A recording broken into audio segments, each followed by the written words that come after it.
It's clear from the survey data that industry initiatives matter in terms of driving change when it comes to ESG within the maritime industry. Over 50% of ship owners said initiatives such as the Poseidon Principles and Getting to Zero Coalition, amongst others, had the greatest impact on their business as a whole in the past 2 years. Financiers and investors, in particular, are seen as having considerable influence over ESG issues. Just under 70% of respondents said that gaining access to finance at enhanced rates necessitated compliance with ESG principles, suggesting that prioritizing ESG and prioritizing profit go hand in hand to some degree, which underscores the influence that those holding the money can have.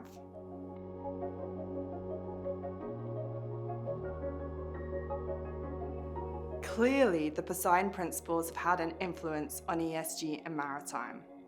And based on the results of our survey, many think it could, and perhaps even should, have an even greater influence. When asked if they thought the Poseidon Principles should expand to include other ESG elements, such as ship recycling, almost 90% of respondents either agreed or strongly agreed.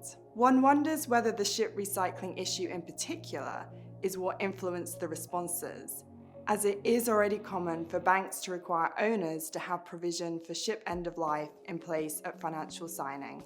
On the flip side, while regulation clearly also drives behaviour in regards to ESG, the constantly shifting goalposts when it comes to regulations, at least in the eyes of the owner and operator community, was seen as the single biggest inhibitor to actual investment in emissions reduction by the ship owners who responded to our survey.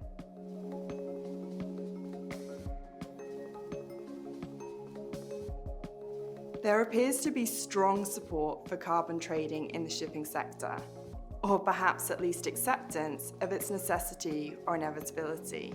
In our survey, 50% of respondents noted that it was impossible to achieve net zero without carbon trading and/or carbon offsets. A further 40% replied that it was relevant but not critical. With carbon trading, finding a level where the cost of carbon brings about behavioural change, while at the same time not placing onerous additional financial requirements on the industry, will be a key element of any carbon trading scheme.